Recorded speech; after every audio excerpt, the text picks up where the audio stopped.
What's up everybody, Luke here with Brick by Brick, and today I wanted to come on here and go over a way that I personally keep my Lego collection and investments organized, and this may work for you too as well. Now this may not be the most in-depth probably thing to keep track of everything.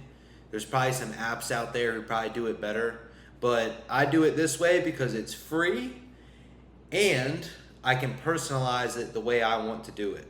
And at the end of this video, you can go, or now you can go in the description and you can download this spreadsheet for free for you to be able to use for your collections and investments. When you download it, it'll be the same as mine here today, minus all of my sets on here. It'll be a blank one, but then you can customize it to what information you want to put on it. Using a spreadsheet or just tracking your Lego investments or just collection in general, it's a good idea to do it because it keeps track of what you've bought, what you have, and especially if you're an investor, how much you bought it for, and then when your time comes to you want to sell it, you'll know what you bought it for, so you know at a good price to sell it. So let's get into it. So here's this spreadsheet that I personally use. I use a Google Sheets, which is basically just a spreadsheet. I have this on here set up for me. I put my Roth IRA contribution history, plus I have my Lego collection and investments and all my Lego, I guess, inventory on here kind of. But you can do it however you like once you download the template, or you can make your own. So we're just gonna go through what up at the top I have in bold of what information I like to keep. So I like to keep the date purchased or received. So you basically put the date you got it or received it as a gift. The next one, purchased or received, that's basically if you bought it with your own money or if you received it as a gift. Price when received or purchased, that's the price that you purchased at or the price it was when somebody gave it to you. Personal money spent, if you spent money on it, you put the basically price when received or purchased in that. But if you didn't spend any money and it was a gift, you put $0. I like to include the set number, the set name and description, the piece count, the minifigure count, whether it's been built or packaged, like is it still in the package, not open. And then the last column, I like to put personal collection or investment. Some of these things you might not want to track, but it's good to have, like, I guess, certain information in here just so you don't have to look it up on Google later. So you know the set number, or if you know the specific name for a set, you already have the set number in here, so you can just look up the set number and then there's all your information there. So we're just going to go through the first one that I have on here, the set that got me back into collecting Lego, because this spreadsheet is from Christmas of 2024 to now. This is when I got back into collecting Lego. I collected it as a kid, I guess, when I got some sets from my grandma, and I have those sets at her house that I'm going to go back into because I haven't been into them in years, and go through them just to see what I got, and I'll eventually upload that onto this channel as well.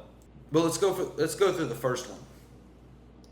So the first one, date purchased or received, so it was Christmas of 2024. I received it, and then when in the purchase or received section, like I put, I received it, and then parentheses, I'll put like Christmas.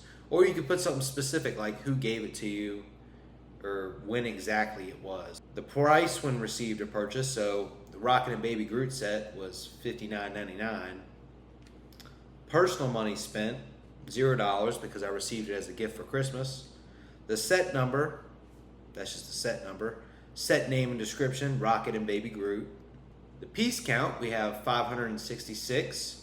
Minifigure count 1, which that's just a little Baby Groot minifigure. Built or packaged, this set is built. This was the one that started me back collecting Lego. Personal collection or investment, personal collection.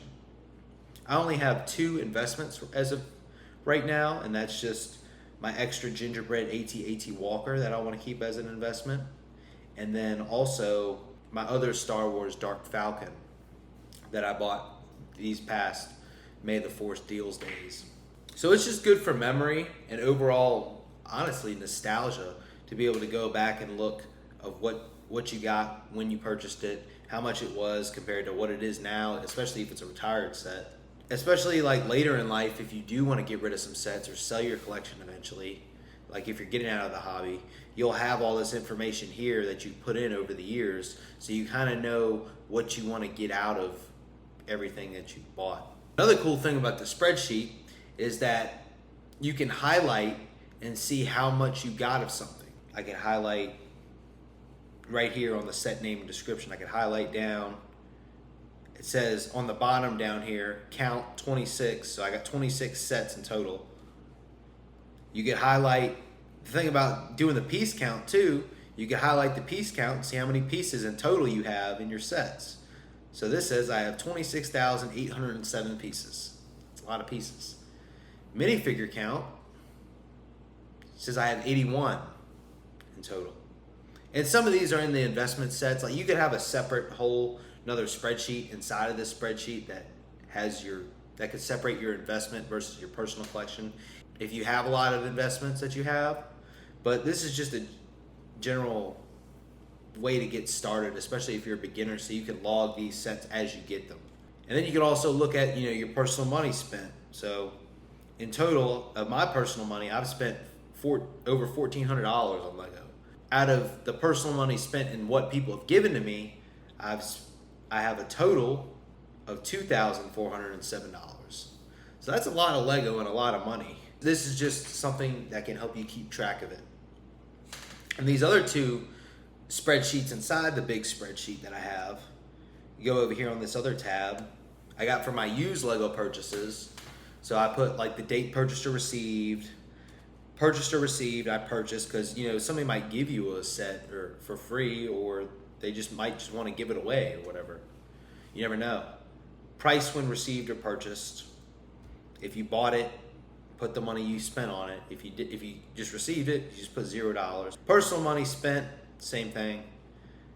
And then I put these, I don't have any filled out yet, but I have used sets and unopened sets. So if you get some unopened sets, you can put those in there and maybe list some more descriptions of them, like money, what's their set number is and stuff like that.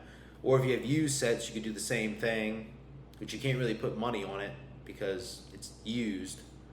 But you can kind of figure out through like Brick Economy and stuff about what it's worth. And then this third section I have down here is Lego minifigures, which I do not have anything filled out on it yet, because if you did want to fill this out, it'd take a lot of time. I might not even fill this out. I just kind of put that just as another option if you wanted to do that. If you're big on keeping inventory of what you got, especially if you're like an army builder and have like a bunch of Star Wars clone troopers or something like that, this is a good way to, I guess, keep an inventory of that.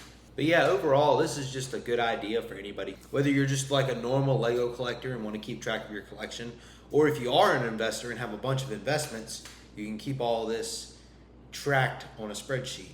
And like I said, this isn't probably the most in-depth spreadsheet you could get, or there's probably better apps out there and everything you could use. But this is a good starting point if you're a beginner or anybody in the hobby to start tracking and organizing what you have and knowing what you got.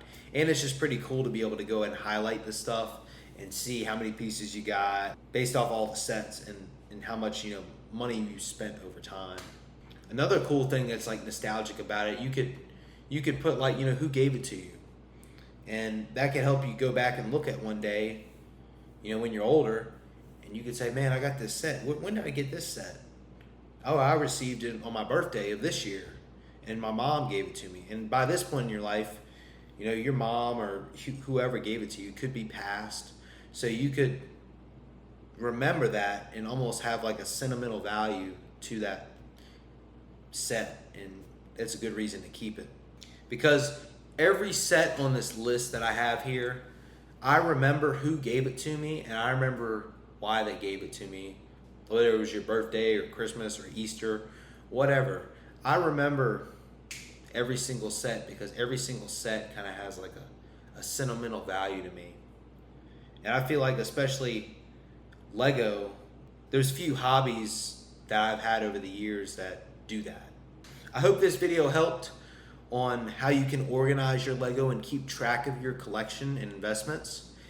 If you want to go download this template for your own Google Sheet and you can personalize it the way that you want it, go down in the description. You can download it completely for free.